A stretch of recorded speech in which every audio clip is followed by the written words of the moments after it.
大药瓶子，怎么了？我谢谢你帮了我这么多忙。嗨，别谢。你的这些朋友都是不错的人，我跟他们在一起，觉得自己也年轻了很多，我挺喜欢跟他们在一起的，而且能帮助他们，我自己也很开心。我能不能拉着你的手走啊？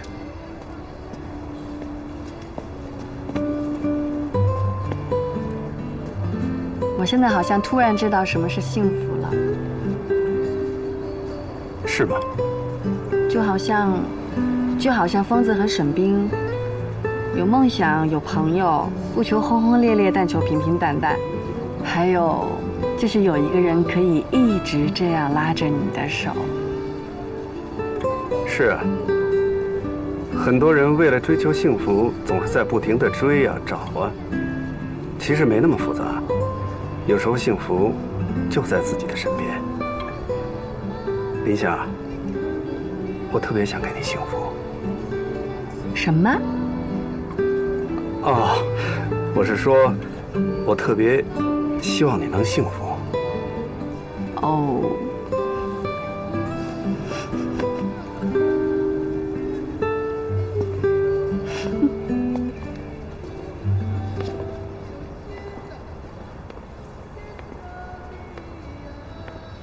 昨天我找到小溪了。是吗？你和她说话了？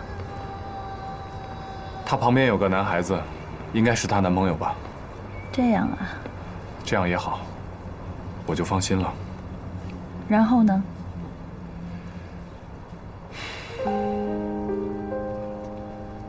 让你等了这么久，你会怪我吗？不知道。不过我在想，要不是前2天我正好碰上了杨子熙，我是不是要这么永无止境地等下去？也许是我太怪了，太多条条框框。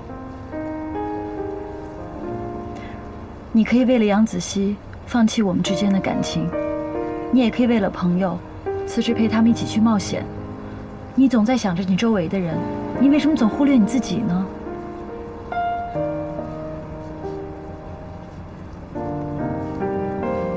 陪我去个地方好吗？好。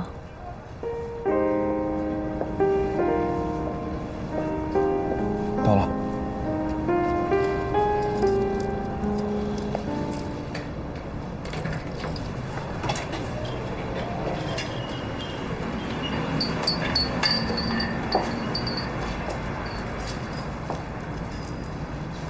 这家花店是我给小溪盘下来的。开花店一直都是他的梦想。为了开个花店，他已经失去的太多了。所以你希望帮他完成梦想，让他重新站起来。是。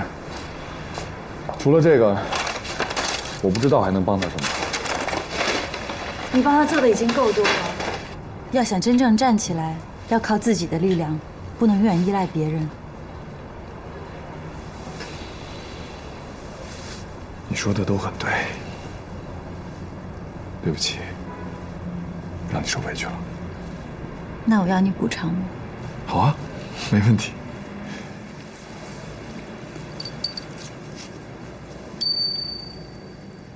我在你车上拿下来的，我要你送还给我。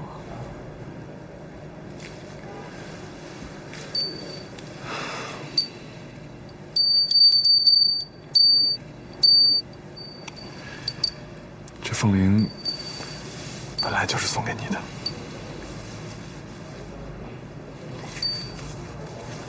我还要。要什么？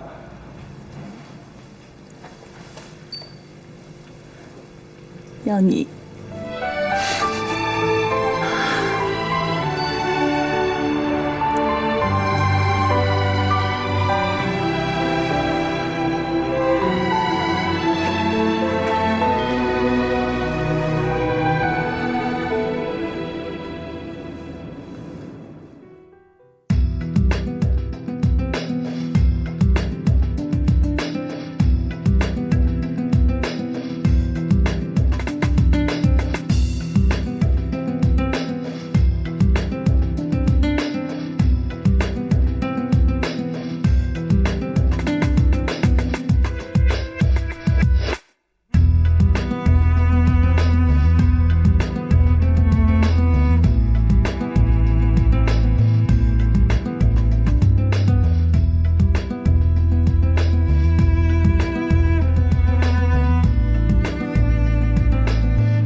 到背后的庄家了。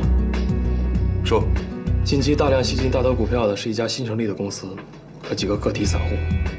表面上看他们毫无关联，但是经过我们的调查，他们的背后都是一个人——邵华阳。是他？通常邵华阳买入一只新股的时候，会非常的高调，可谓大张旗鼓。可是这次正好相反，要不是老大你在其中看出端倪，恐怕没有人会知道他在秘密吸入大德的股份。没想到他也对大德股票感兴趣，有点意思啊。那你觉得他的目的是什么？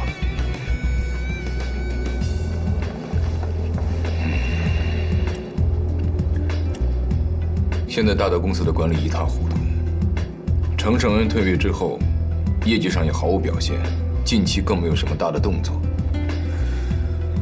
邵华阳又如此低调的操作，他应该不是为了获利而来。不是为了获利，那会为什么？现在对大德股票最感兴趣的人，应该是程峰。你的意思是说，他在帮程峰夺回大德的股票？可他为什么要帮程峰呢2天之后就是大德公司的特别股东大会，到时候不就清楚了吗？要不要通知一下梁军正？他一定不知道邵华阳在介入这件事。先不要跟任何人说这件事情，有个人会告诉我的。老大，没事，最近疼的已经不那么厉害了。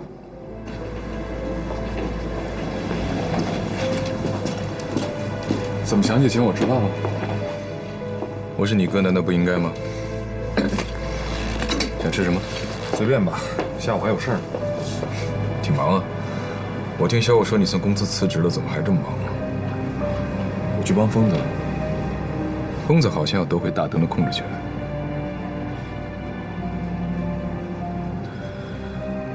不是我批评你，他疯就算了，你干嘛陪他一起疯？你们怎么都这么说？我可以直接的告诉你，疯子一点赢的机会都没有。我劝你们趁早放手，拿着那些现金该干嘛干嘛去，否则到最后只能是赔个精光。你好像很了解大德。你别忘了我是干什么的。我了解任何一个让我盈利的机会，就像狼，几千米以外都可以闻见腐肉的臭味。那些味道对于你来说是腐肉的臭味，但对于狼是令其兴奋的血腥味。转告疯子，让他放手。我们不一定会输，你们输定了。有人帮我们。谁？反正我们不一定会输。OK， 祝你们好运。点东西吧。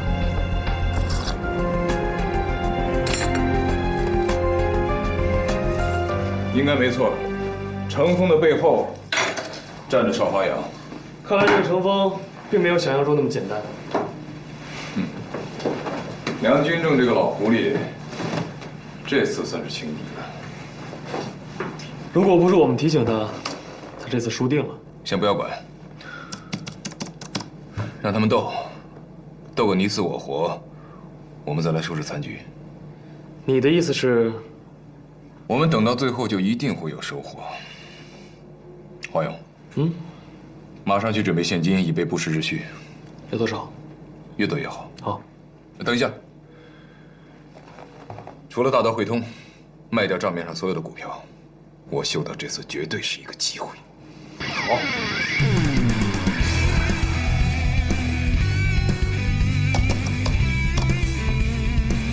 这是从天星基金原价收回的6%的大德股权。太好了，谢谢你，邵大哥。在这个圈子里混久了，这点面子朋友还是会给的。程峰手里原来有7%，加上天星集团的6%，总共是13%。我们这几天收购了8%的大德股权，也就是说，我们总共有21%。天晴的这次转让，让梁经理手里的股权减少到了28%，还有2天，时间已经不多了。没错，现在是时候了。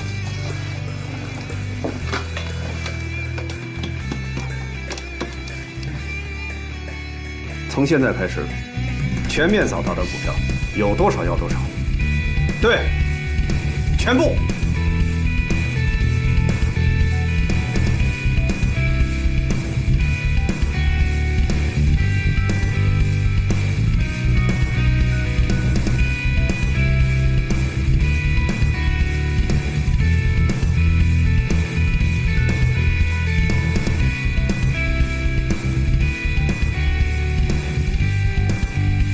少华阳出手了，比我想象的要快。看来邵华阳这次是志在必得呀。我们怎么办？不要让他们赢得太容易，我们也抢货，让大德迅速涨停。好。杨叔，大德股票有点不对劲儿。程峰不可能有这么多筹码。我给吴伟打个电话。不对，有人冒出来跟我们抢货。会不会是梁军正他们？不可能，他绝不可能有这么快的反应，也不可能如此迅速地调动这么大一笔资金。跟我们抢货的人一定是个操盘高手。最坏的结果会是什么？迅速封上涨停，我们就没货可捞了。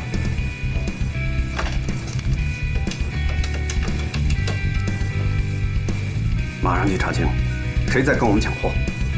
对，快！喂，梁局长电话，就是我出差了。喂，我们吴总他出差了。对。妈的，不知道这小子搞什么鬼，要不然我们也吸点货。喂，是我。现在公司有多少资金可以调用？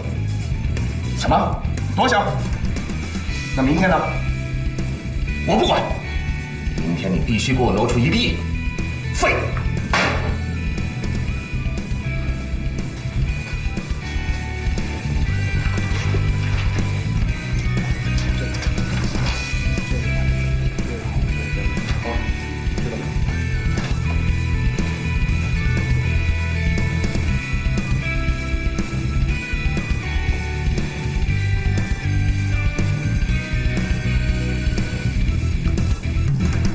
还不到2个小时就已经涨停了。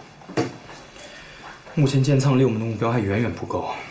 这个突然杀出来的团队，我不知道他们的用意何在，但应该不是梁局长的人。可如果到了明天还是这么快涨停，我们就一点办法都没有了。对不起，疯子，这个突发状况我确实没有想到。邵大哥，您千万别这么说，你已经帮了我们很多了，真的已经很感谢您了。我们已经尽了全力，如果这次真的夺不回大德，也只能算是命运的安排。目前的状况来看，在闭市之前不可能有人再跑货了。这样吧，我先回公司，尽快的弄清楚这个半路阻击我们的人到底是谁，以及他们的真正目的。好，咱们电话联系。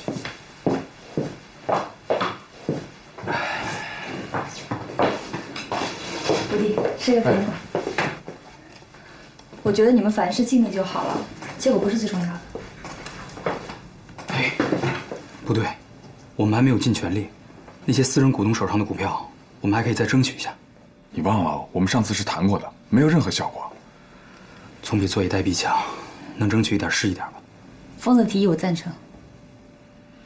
好，但就剩2个晚上了，几十个股东，我们怎么谈啊？我们分头行动吧，兵分2路，能谈下多少是多少。分3路吧，我来帮你们。相信我。对，兵分2路，时间肯定不够。相信沈冰，也许他能创造奇迹。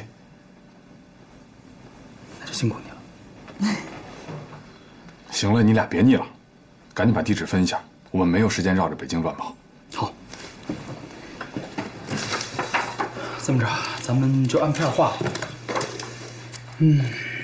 这个朝阳呢，老吴你来，我去海淀。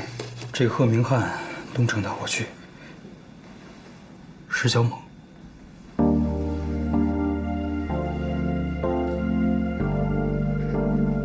我去谈吧。我去吧。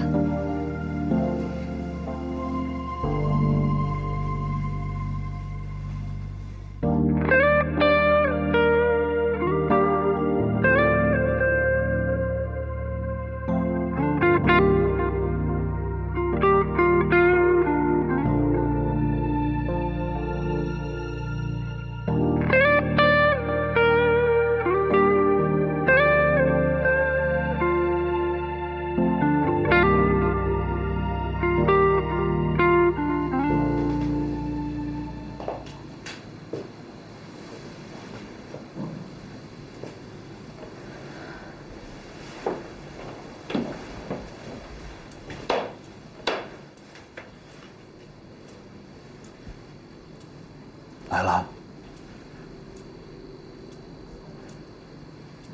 我现在不住在这儿，我是想请你过来看看，时间多伟大，什么都能变化。丫头，记不记得以前这地方什么样子？啊，地上全都是土，四壁都是水泥，窗户也开着。你看看现在，开放式厨房，电视柜，啊，丫头，你再看这个，这是什么啊？既能挡光又能保证我们隐私的百叶窗，还有你专门特意跟我要的摇椅。石小猛，你知道我今天来的目的，我没有时间听这个，我只想知道你能不能把你手上的股票卖给我们。谁？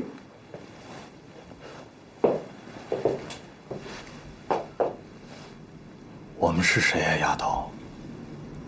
你跟疯子啊？对，我和疯子。疯子是个垃圾啊！你怎么选择了一个垃圾啊？如果他是个垃圾的话，有人连垃圾都不如。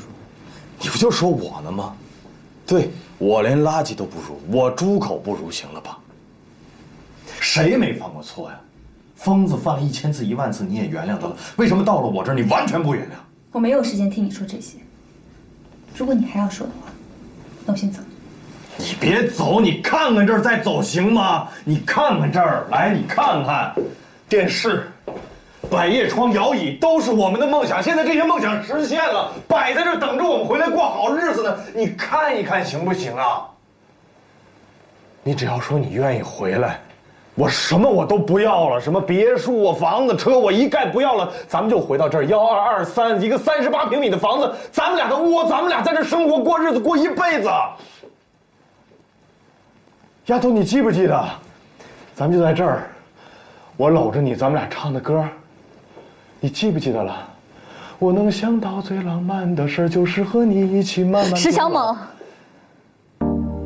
我今天来这儿，是因为我的男人深陷困境，我想要帮他。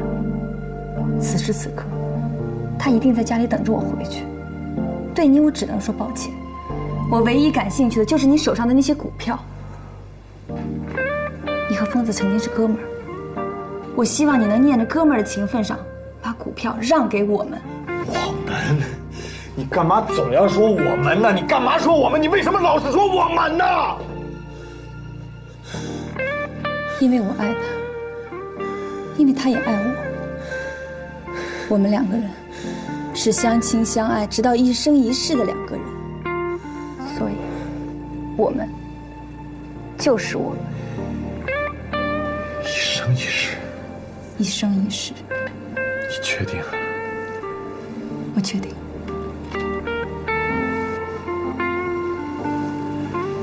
你现在跟我讲确定，你现在跟我说我们，请问，如果疯子知道今天晚上我们又睡在了一起，他还会跟你讲我们吗？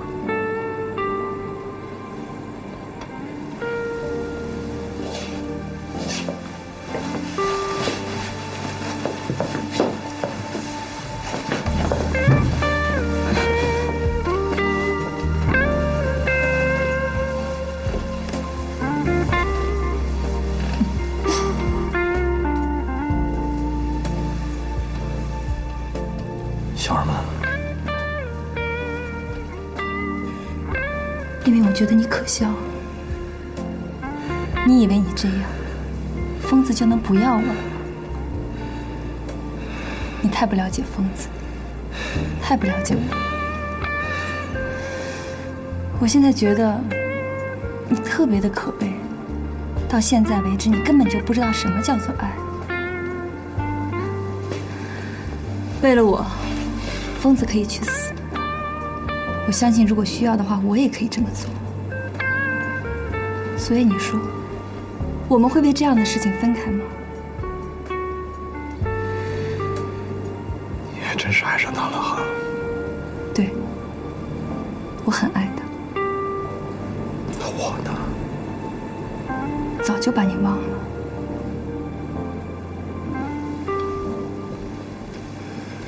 我也可以为你去死。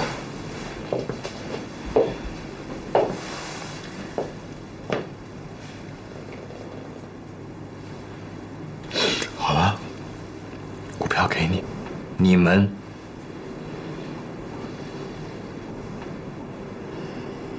谢谢。谢我什么呀？你是谢我现在给你股票啊，还是谢我当初放掉你，给了疯子一个跟你在一起的机会？我要感谢你，那天去婚礼上问我，心里爱的到底是谁？如果不是你这句拷问的话，我就真的和秦皇结婚了。那我就后悔死了。因为从那一刻，我才知道，原来我心里的那个人，我最深爱的是疯子。所以我谢谢你。再见。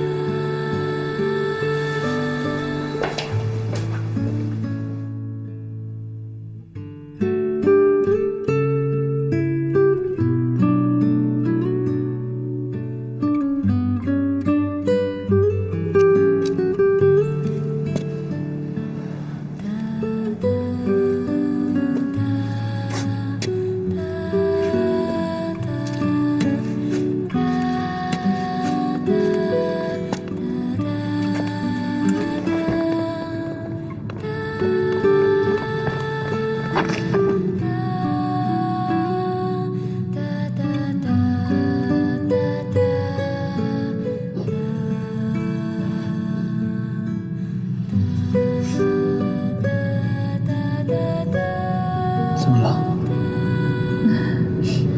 是啊。是不是小猛他对你怎么样了？没有，真的没有。我就是想你了。我也想你了。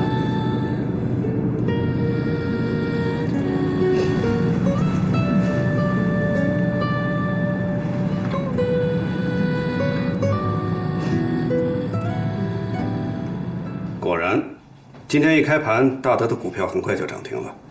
你们昨天的工作有了一些成效，我们现在的股权正在不断的增加。你都想不到，我们3个人当中成绩最好的是沈冰，最差的是我。啊，是吗？他人呢？从昨晚到现在只睡了2个小时，一大早又跑去别的股东家做工作去了。真是个好姑娘。这样吧，今天你们继续做最后的努力，我在公司负责买入。我们要在明天的董事会之前，拼尽全力。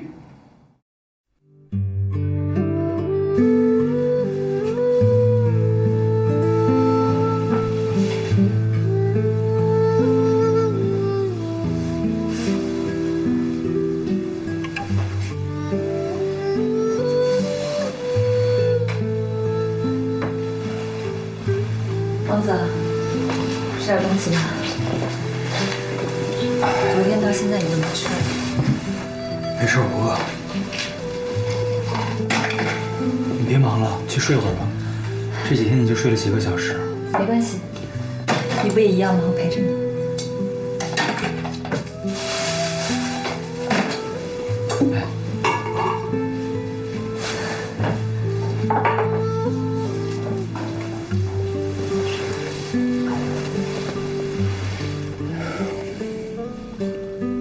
些天真的是太辛苦了。能帮你分担一些，我就挺高兴的。一会儿就是股东大会了，我不知道到底能不能赢。但我想，如果真的赢了，你是不是应该奖励我点什么呢？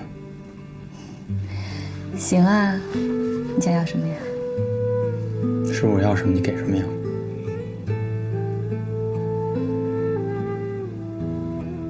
我想要你。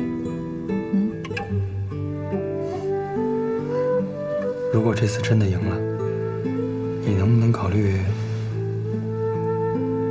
嫁给我？对不起，我曾经想过应该不下100次吧，我该怎么向你求婚，在哪儿求婚？可刚才一下没忍住说了出来，你不会怪我这种求婚太普通，太不浪漫了吧？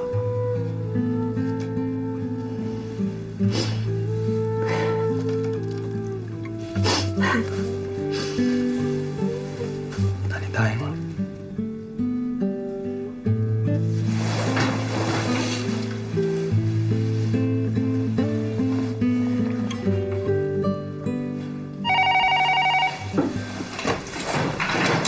喂，少哥，你说。好，我知道了。怎么样？少哥说，经过最后的统计，我们现在共持有大德的股权，达到26.9%左右，还是差了0.1个百分点。可一会儿是股东大会，我们输了。他说我们还有最后一次机会，在股东大会召开之前，他会用尽所有的方法，为我们争取到那0.1个百分点，让我们和梁军正争取打平。一会儿参会的几十个股东手里边，还掌握着2%左右的大德股权。如果能得到他们的支持，我们就还有赢的可能。可你别忘了，那些都是梁军正的人，我们怎么可能用一席话说服他们？我只能试试了。我想知道为什么你把你的股权出卖给程峰？因为我答应了沈冰。混蛋！你知不知道，因为一个女人可能毁了你的前程？梁叔，我觉得就凭我手上这点小小的股权，对整个战局是构不成任何影响的吧？听你的意思，好像在抱怨我给你的利益太少了。啊？我不能容忍的不是你出卖股权，而是你对我的背叛。我没有对你背叛，程峰也不会赢。你凭什么这么肯定？啊？我现在根本不能确定他现在拥有多少股权，他掌握多少股权也不会赢。为什么？因为在我看来，这次是我和他之间的对决，我要赢，所以他必须输。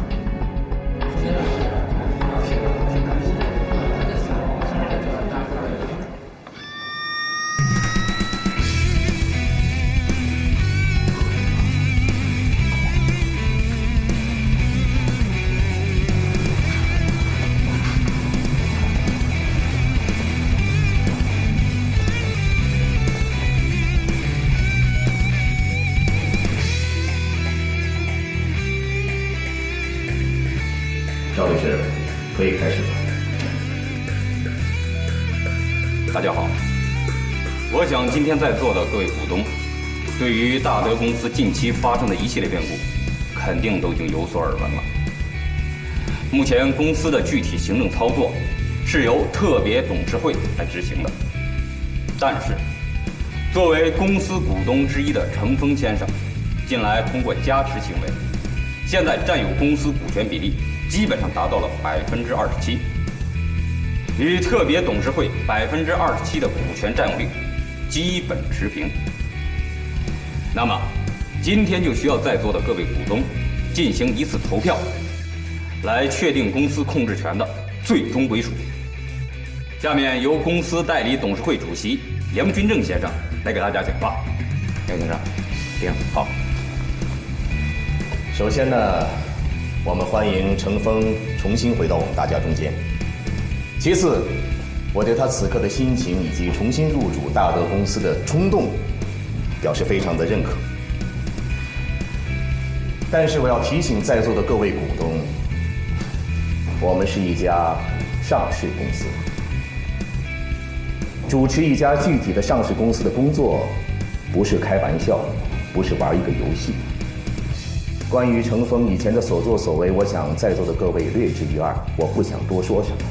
我倒乐意把时间和机会留给他。但是有一点，我和在座的各位是共同的，就是我们自身的利益和大德公司密不可分。所以，我想问问大家伙儿，你们愿意冒这个险吗？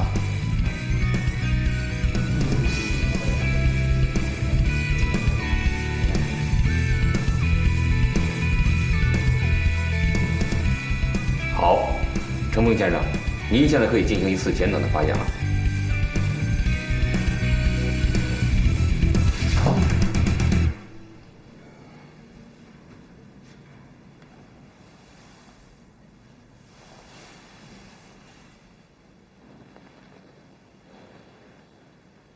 在座的各位，有很多都是和我父亲一路并肩战斗过来的。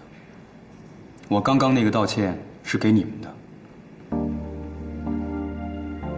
梁总说的很对，以前的程峰是个什么德行，大家都很清楚。我现在不是在为自己的行为辩驳，而是我想告诉大家，就在几天前，当我在狱中见到自己的父亲，我看到他瞬间苍老的身影时，我才明白，不管我和他的误会有多深，我用自我放逐的方式去报复他，那个行为都是多么可笑。因为我身上毕竟流淌的是他的血，所以每一次在伤害他以后，留给我的只能是悔恨。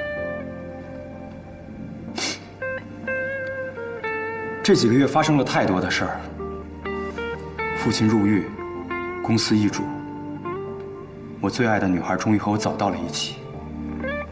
我的2个好兄弟，一个为我放弃了自己的事业，还有一个却在离我越来越远。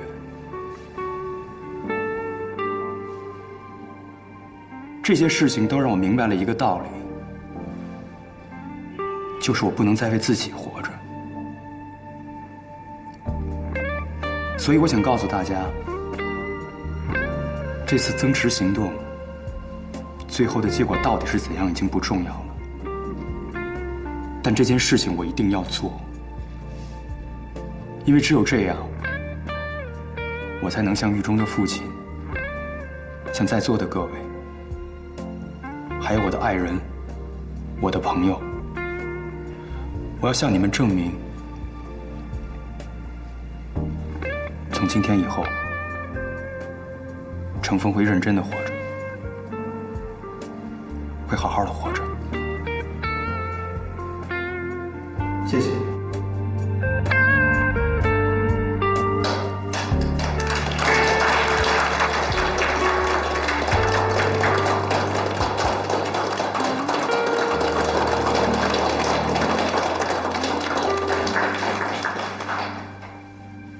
程峰啊，你能有今天的悔悟，包括你今天面对生活的态度，很好。但是很多事情并不是有好的态度就能够解决的。你现在所说的一切，不能形成足够的理由，让我放心的把公司交给你。我相信我的态度也代表着大多数股东的态度。梁总，您说的很对。其实您担心的，也正是我所担心的。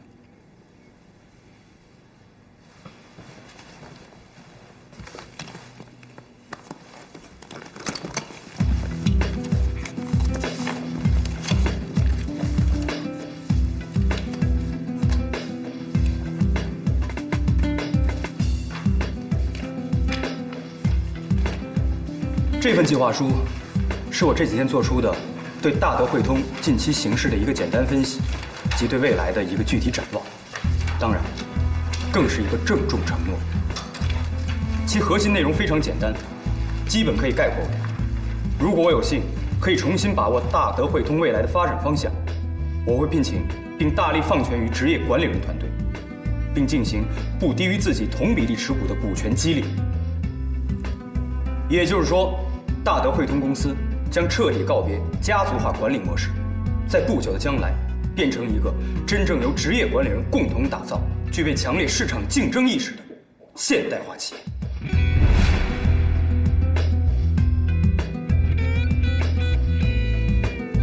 我的承诺及保证，还有对公司未来方向的制定，都详细的记录在这份计划书里。我恳请各位董事，能本着大德汇通公司未来的发展前景及各位股东自身的利益，在仔细阅读这份计划书后，给出你们心中最后的答案。谢谢。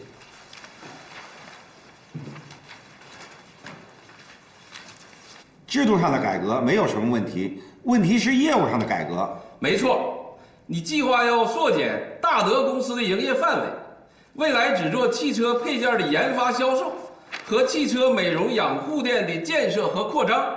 对，为什么？通过数据分析，大德汇通近几年收效不甚理想，基本可以概括为投资过于分散，产业支柱不明。那你为什么要选择汽车配件和汽车美容养护这2个方面呢？这是和大德其他产业对比后得出的结论。计划书里标明的数字足以说明一切问题。你的这些设想很大胆，也很初心，啊，目标数据呢也很吸引人。但问题是，我们凭什么相信你这些数字啊？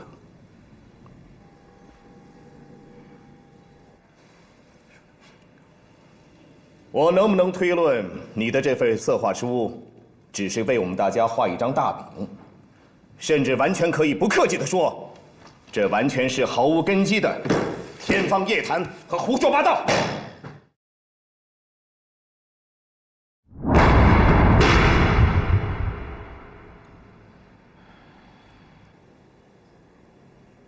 当然不是。好，那么我倒想问问你，这些数字从何而来？